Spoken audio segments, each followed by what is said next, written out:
ओम नमः शिवाय। शिवजी सदा सहाय। ओम नमः शिवाय। गुरुजी सदा सहाय। श्री शिव महापुराण रुद्र संहिता युद्ध खंड अर्थात पंचम खंड अध्याय 42। सनत कुमार जी कहते हैं, व्यास जी, अब जिस प्रकार अंधकासुर ने परमात्मा शंभु के गणाध्यक्ष पद को प्राप्त किया था, महेश्वर के उस मंगलमय चरित को श्रवण करो। मुनीश्वर, अंधकासुर ने पहले शिवजी के साथ बड़ा घोर संग्राम किया था, परंतु पीछे बारंबार सात्विक भाव के उद्रेक से उसने शंभु को प्रसन्न कर लिया, क्योंकि नाना प्रकार की लीलाएं करने वाले शंभु शरणागत रक्षक तथा परम भक्तवत्सल हैं। उनका महात्म परम अद्भुत है।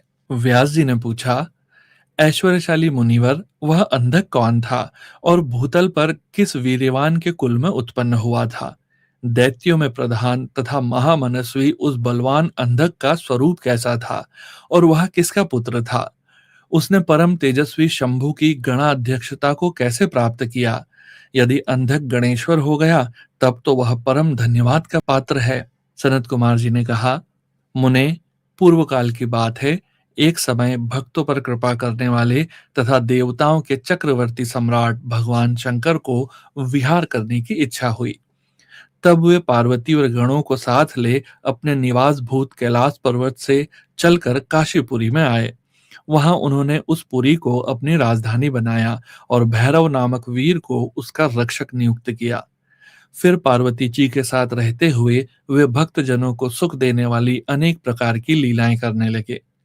एक समय वे उसके वरदान के प्रभाववश अनेकों वीराग्रगण्य गणेश्वरों और शिवा के साथ मंदराचल पर गए और वहां भी तरह तरह की क्रीड़ाएं करने लगे। एक दिन जब प्रचंड पराक्रमी कपर्दी शिव मंदराचल की पूर्व दिशा में बैठे थे, उसी समय गिरिजा ने नम्र क्रीड़ावश उनके नेत्र बंद कर दिए। इस प्रकार जब पार्वती ने मूंगे, स्वर्ण और कमल की प्रभा वाले अपने कर कमलों से हर के नेत्र बंद कर दिए, तब उनके नेत्रों के मूंद जाने के कारण वहां क्षण भर में ही घोर अंधकार फैल गया। पार्वती के हाथों का महेश्वर के शरीर से स्पर्श होने के कारण शंभु के ललाट में स्थित अग्नि से संतप्त होकर मद जल प्रकट हो गया और जल की बहुत सी बूंदें टपक पड़ी। तदंतर उन बूंदों ने एक गर्भ का रूप धारण कर लिया। उससे एक ऐसा जीव प्रकट हुआ जिसका मुख विकराल था। वह अत्यंत भयंकर, क्रोधी, कृतघ्न, अंधा, कुरूप, जटाधारी, काले रंग का, मनुष्य से भिन्न, बेडौल और सुंदर बालों वाला था। उसके कंठ से घोर घर घर शब्द निकल रहा था। वह कभी गाता, कभी हंसता और कभी रोने लगता था तथा जबड़ों को चाटते हुए नाच रहा था। उस अद्भुत दृश्य वाले जीव के प्रकट होने पर शिवजी मुस्कुराकर पार्वती जी से बोले। श्री महेश्वर ने कहा, प्रिय, मेरे नेत्रों को मूंद कर तुमने ही तो यह कर्म किया है, फिर तुम उससे भय क्यों कर रही हो? शंकर जी के उस वचन को सुनकर गौरी हंस पड़ी और उनके नेत्रों पर से उन्होंने अपने हाथ हटा लिए। फिर तो वहां प्रकाश छा गया, परंतु उस प्राणी का रूप भयंकर ही बना रहा और अंधकार से उत्पन्न होने के कारण उसके नेत्र भी अंधे थे। तब वैसे प्राणी को प्रकट हुआ देखकर गौरी ने महेश्वर से पूछा। गौरी ने कहा, भगवान, मुझे सच सच बताइए कि हम लोगों के सामने प्रकट हुआ यह बेडौल प्राणी कौन है? यह तो अत्यंत भयंकर है। किस निमित्त को लेकर किसने इसकी सृष्टि की है और यह किसका पुत्र है? सनत कुमार जी कहते हैं, महर्षि, जब लीला रचने वाली तथा तीनों लोकों की जननी गौरी ने सृष्टिकर्ता की उस अंधी सृष्टि के विषय में यूं प्रश्न किया, तब लीला विहारी भगवान शंकर अपनी प्रिया के उस वचन को सुनकर कुछ मुस्कुराए और इस प्रकार बोले। महेश्वर ने कहा, अद्भुत चरित्र वाली अंबिके, सुनो। जब तुमने मेरे नेत्र मूंद लिए थे, उसी समय यह अद्भुत एवं प्रचंड पराक्रमी प्राणी मेरे पसीने से प्रकट हुआ। इसका नाम अंधक है। तुम ही इसको उत्पन्न करने वाली हो, अतः सखियों सहित तुम्हें करुणा पूर्वक इसकी गणों से यथा योग्य रक्षा करते रहना चाहिए। आर्य, इस प्रकार बुद्धि पूर्वक विचार करके ही तुम्हें सब कार्य करना चाहिए। सनत कुमार जी कहते हैं, मुने अपने स्वामी के ऐसे वचन सुनकर गौरी का हृदय करुणाद्र हो गया। वे अपनी सखियों सहित अंधक की अपने पुत्र की भांति नाना प्रकार के उपायों द्वारा रक्षा करने लगी। तदंतर शिशिर ऋतु आने पर दैत्य हिरणाक्ष पुत्र की कामना से उसी वन में आया, क्योंकि उसकी पत्नी ने उसके ज्येष्ठ बंधु की संतान परंपरा को देखकर उसे संतानार्थ तपश्चर्या के लिए प्रेरित किया था। वहां वह कश्यप नंदन हिरण्याक्ष वन का आश्रय ले पुत्र प्राप्ति के लिए घोर तप करने लगा। उसके मन में महेश्वर के दर्शन की इच्छा थी, अतः वह क्रोध आदि दोषों को अपने काबू में करके ठूंठ की भांति निश्चल होकर समाधिस्थ हो गया। द्विजेंद्र, तब जिसकी ध्वजा में वृष का चिन्ह वर्तमान है तथा जो पिनाक धारण करने वाले हैं, वे महेश उसकी तपस्या से पूर्णतया प्रसन्न होकर उसे वर प्रदान करने के लिए चले और उस स्थान पर पहुंचकर दैत्य प्रवर हिरण्याक्ष से बोले। महेश ने कहा, दैत्यनाथ, अब तू अपनी इंद्रियों का विनाश मत कर। किस लिए तूने इस व्रत का आश्रय लिया है? तो अपना मनोरथ तो प्रकट कर।